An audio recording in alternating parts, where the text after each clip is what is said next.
going to keep her left leg on the ground. So when she bridges up, she's going to create tension first, bridge up, and then she's going to lift the right leg off the ground as she pulls in that chop. So again, this is a nice, if you guys want to draw a parallel to a half kneeling chop, we're getting a very similar type of a training effect, but we're getting a little bit more grip engagement, we're getting a little bit more hip stability, and we're understanding how to connect these chains in a little bit more challenging manner. Again, I want to start more bilateral. If I start bilateral, it's more stable base. I can start working that hip hinge. Now, again, this is where I'm going to work. I can already tell you, I'm trying to fight this rotation, this lateral flexion, so it's a little more feedback upon my body. If I simply go to my sprinter stance, having the front leg towards the band is a little easier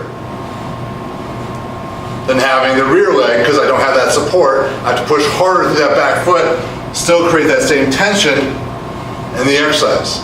So I'm still getting load through that lower body, but I'm emphasizing a little bit more of that frontal plane and rotational force upon the body when you're doing these exercises. No tension or no slack in the straps, so I'm going to keep tension in the ribs, step apart. Step, keep bracing, keep trying to break the bag apart. And then start up. I'm still going to try to split the bag in half. That's going to help me dictate the distance. Both feet are active. I almost feel like a spring. Now, it's not the band helping me up. I'm still creating tension, but all this tension is actually giving me strength and power and stability to go in the movement.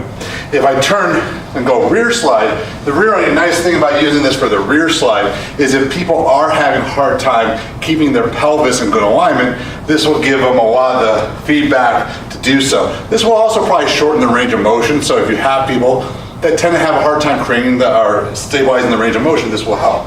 So again, coming out from behind, creating that tension down the ground, as I slide back, tension, tension, and there's a lot of tension here. I'm gonna keep it in my hands, drive up nice and tall. The hard thing about heavier bands, when you're doing, let's say, a rear slide specifically, is that if you have too much tension, the back leg will pull the front leg over.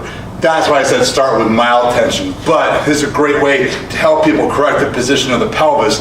Just make sure they don't lose what's happening with their arms and in the process, because people get very fixated with one area of the body. And just get your hands behind the weight. Now, at first I'm going to start in a very stable bilateral position. I want to make sure my hands are in that position that we just discussed. Now, what I'm going to try to do is line up so that I'm right behind the anchor point. I'm going to get in that little bit of plank position. So I want to, couple things, be on the balls of my feet, so I'm pushing the balls of my feet, so I'm in plank. I'm creating a little corkscrew action in my hands so the elbows are in tight.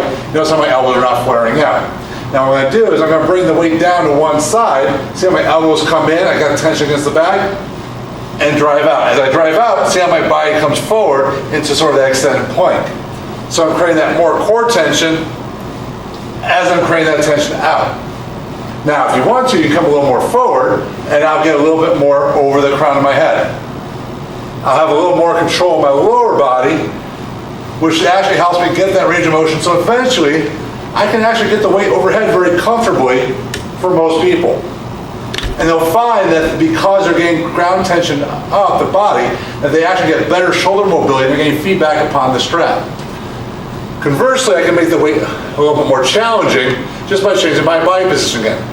If I go in that sprinter stance, now when I do the drill, I get a little bit more anti-rotation, becomes a little bit more challenging.